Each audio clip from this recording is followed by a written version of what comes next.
वो मुर्दा खा के शिव शिव कहता है, एक और रुद्राक्ष निकाल के दे देगा, बोलेगा ले जाओ तुम्हारे घर में कल्याण होगा। तो मुर्दा खाने वाला घोड़ी जो रुद्राक्ष दिया है आपके जीवन में चमत्कार करने लगता है।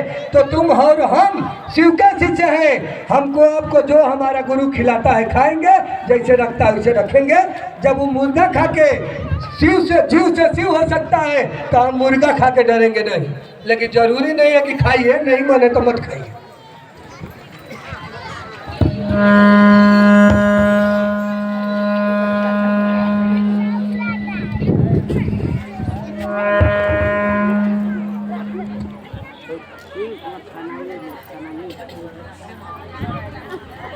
नाम दीदी यहाँ कैसे क्या हो गया, सब कुशल मंगल है? तो बोलिएगा हाई परेशानी है, वो 12 बजे भी चल देगा।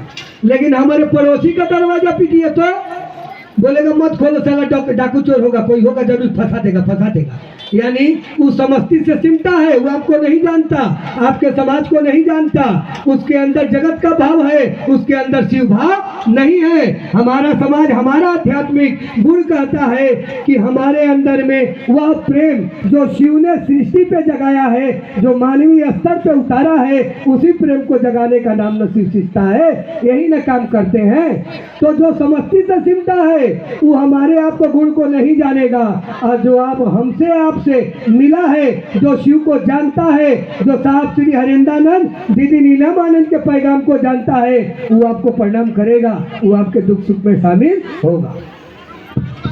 अगला जिज्ञासा है, दया और कृपा में क्या अंतर है भैया जी समझाएं। अरे साहब तो बोलबे किया कि कृपा माने करोगे तो पाओगे, दया माने कुछ नहीं करते हैं देना पड़ेगा। यानी पूजा करिएगा तो फल मिलेगा, यह ऐसा नहीं है कि चर्चा करिएगा तो फल मिलेगा। जान जाइएगा बहन जी, खाली महादेव को गुरु बना करके संकल्पित हो जाइएगा तो भी फल मिलेगा। दया यानी वर्षी होता है, दया मतलब आप किसी के अधीन हो गई, आपने अपने आप को सौंप दिया। यानी आपने कहा ना कि हे शिव आप मेरे गुरु हैं, मैं आपका शिष्य हूं, मुझ पे दया कर दीजिए। आपने महादेव को समर्पित किया अपने आप को, आप शिव के अधीन हैं, जैसे रखेंगे वैसे रहेंगे, और जो देंगे वही खाएंगे, जहाँ ले जाएंगे वहाँ जाएंगे। दया माने हम कुछ नहीं,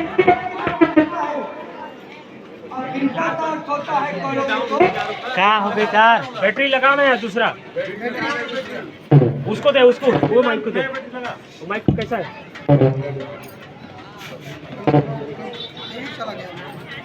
तो बैटरी रखना चाहिए ना, मतलब नया डाले से तो रखना चाहिए। दूसरे को भी कहते हैं शिव शिष्य बनने के लिए। आप पूछते हैं कि आप सरनेम क्या लिखते हैं, आपका जाति क्या है, आपका धर्म क्या है। तो जैसे आपका शिव भाव आएगा, जगत का आकर्षण खत्म हो जाएगा। वह शिव का शिखर तो एकदम ऊंचाई है, वो महादेव है, महाकाल है, महेश्वर है।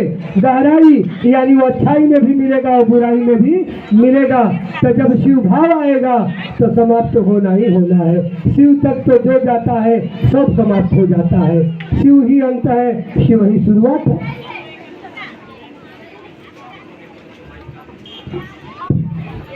मंच में गुरु चर्चा बताने जाते तो कितने जन को बोलकर प्रणाम करना होता है? जैसे ये तो भैया आप ही को समझना होगा जो जिज्ञासा किया। आप जब स्कूल जाते थे तो किसको किसको प्रणाम करते थे? मास्टर साहब को कि उनके पूरे खानदान को? आप जब स्कूल जाते थे तो मास्टर साहब को ना प्रणाम करते थे कि कहते थे कि आपके अम्मों को प्रणाम, आपके बउआ जी को प्रणाम, आपके चाचों को प्रणाम, आपके ननियों को प्रणाम।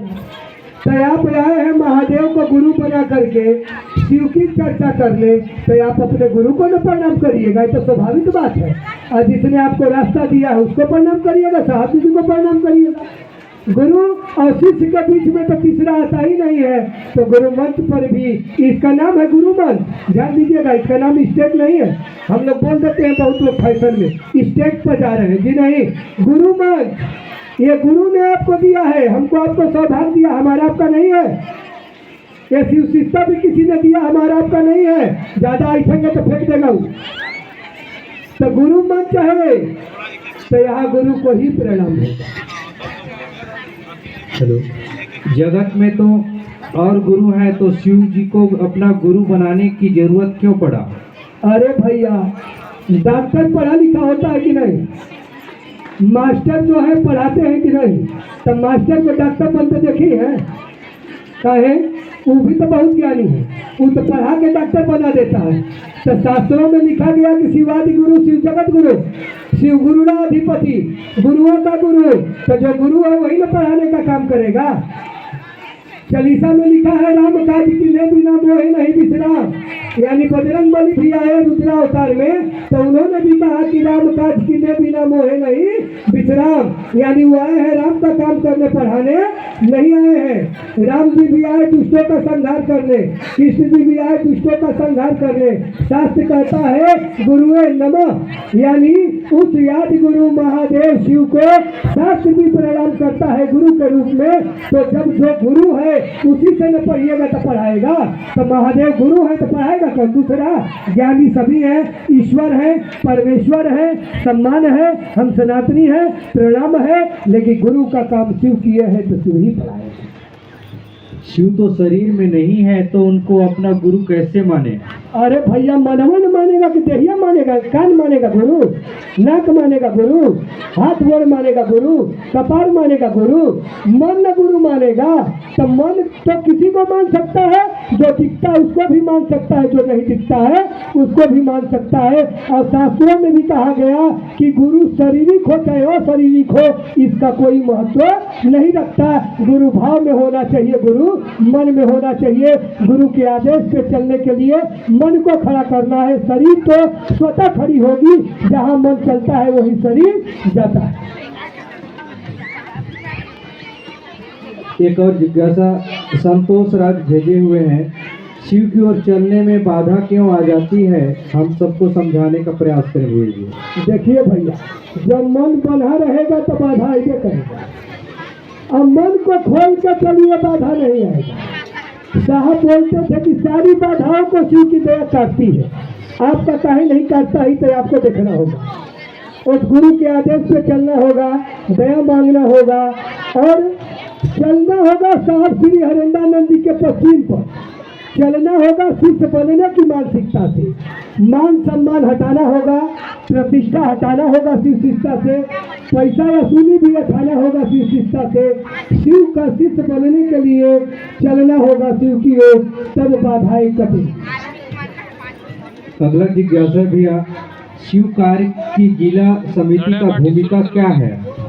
हमको नहीं पता भैया, हम तेरे जानते हैं कि शिव शिष्यों का भूमिका क्या है। साहब बोले हैं कि शिव शिष्य का कर्तव्य है अपने गुरु के आदेश पे चलना, एक दूसरे को शिव के शिष्य बनाना, लोगों के दिलों में शिव के गुरु स्वरूप की स्थापना करना ही शिव शिष्य का कर्तव्य है। बाकी हम नहीं जानते, जो करना है करें। एक अंतिम जिज्ञासा, सिंहेश्वर मंदिर में ही रसगुल्ला का प्रसाद क्यों चढ़ाना पड़ा? रसगुल्ला कितना था, कितना कटा? अरे वो तो साहब बोलते कि यदि 50 में रसगुल्ला था, और लोग बोले थे कि हरेंद्रानंद के घर में रोज चमत्कार होता है। एक प्रोफेसर साहब थे, जाड़ा का दिन था, वो गए साहब से मिलने, सुनिए तो विस्तारे से होगा। गए साहब से मिलने तो बोले कि सर ऐसा है कि हम आए हैं, राजनेता थे, आए हम 1 साल लिए हैं, कैसे महादेव को चढ़ाएंगे। तो साहब बोले जाओ, वहाँ मंदिर है, उसमें फोटो वोटो रखा है, चढ़ा दो। जैसे उन्होंने सोचा कि महादेव को चढ़ाएंगे, सलिया फिर से ऊपर उड़ गया। अब उन तो भकुआ गए एकदम, उनको लगा कि लग रहा है कि साहब हरेंद्रानंद टिप दिए बटन, उड़ने लगी साल, भकुआ गए। साहब बोले काम कीजिए दीदी से कि एक अलमारी में सॉल रखा हुआ है, इनको दे दीजिए, सुसला का मुँह भकुआ गया। तो साल दिए, तब वही कहने लगे कि हरेंद्रानंद जी के प्रसाद महादेव नहीं भूत खाता है, क्योंकि ये बड़ा तपस्या किया है स्मशान में। उसी को सिद्ध करने के लिए साहब बोले कि आप ही बताइए कि हमको कहाँ जाना है। तो उन्होंने कहा कि सिद्धेश्वर मंदिर में चलिए। तो वहाँ जाना पड़ा, वहाँ हजारों लोग गए, वहाँ पट खुला रखा गया, बाद में बिजली कड़की कट गई, फिर पट खोला गया। तब 50 रसगुल्ला में 25 को आधा आधा किया गया, तो 25 को खड़े था। इसमें क्या पूछना है, तो साहब बताइए कि जिज्ञासा समाप्त हुआ। हमारे दुर्गा गुरुवाहन घोषणा की पूरा पुलिंदा थमा दिए हैं। हम चाहेंगे अरुण भैया घोषणा कर दें।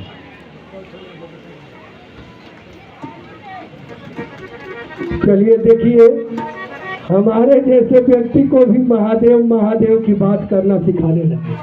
ससुरा हम बुड़बक आदमी सोचते थे कि बोलेंगे कहीं, बात समझिएगा। आप लोग तो सब लोग चलाक है, कोई कमेटी चलाता है, कोई समिति चलाता है।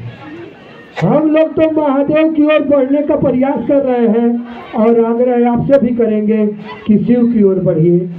एक टांग एक ही गाड़ी पर रखिए, दूगो पर रखिएगा तो गड़बड़ा जाएगा। यहाँ शिव शिष्य बनिएगा, यहाँ पदों लीजिएगा तो नहीं चलेगा।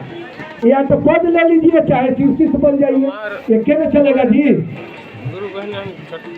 जहाँ पद मिलेगा वहाँ शिव शिष्यता हट जाएगा।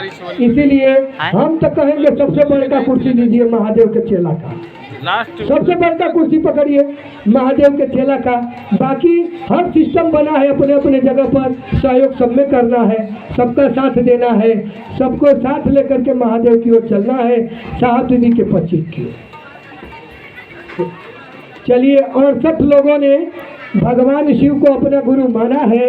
इनके नाम की सूचना जगत गुरु महेश्वर शिव के अंतरिक्ष भाव में दी जाए। जागा। चलिए बड़ा बढ़िया लगा आप लोगों के बीच में। मुझसे भी महादेव अपनी बात करवा लिया, यानी मूर्ख में भी ज्ञान दे सकता है तो शिव।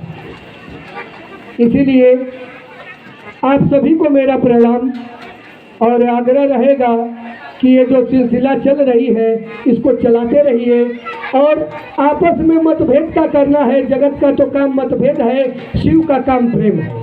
तो जब हम आप शिव शिष्य हैं तो आपस में प्रेम से इसी तरह महादेव का काम करना है।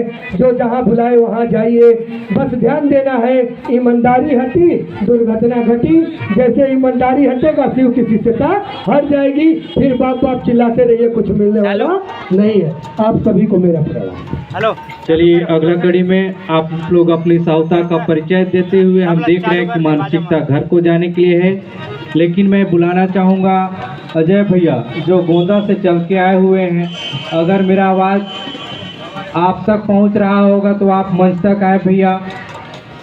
हम और आपके बीच में शिव गुरु की बात रखें। अजय भैया गोंदा से चल के आए हुए और हमारे गुरु बहना गुरु भाई लोग जाना चाहेंगे तो प्रसाद बना हुआ है। प्रेम नगर के गुरु भाई बहनों के सहयोग से प्रसाद को लेते हुए धीरे धीरे अपने घर की ओर प्रस्थान करेंगे। अपनी साहूता का परिचय देते हुए घर को जाएंगे। आइए, हमारे अजय भैया गोंदा से चल के आए हुए हैं, वो मंच तक आ गए हैं। आइए इनसे सुनते हैं शिव गुरु की चर्चा।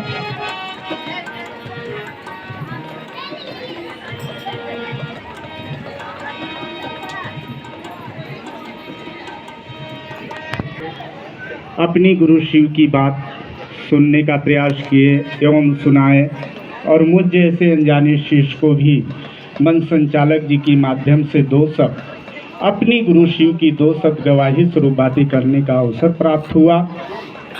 तो मैं अपने गुरु शिव की बात करने से पहले तमाम उपस्थित गुरु भाई गुरु वाहन आप सभी को मेरा प्रणाम है, मेरा प्रणाम स्वीकार करें।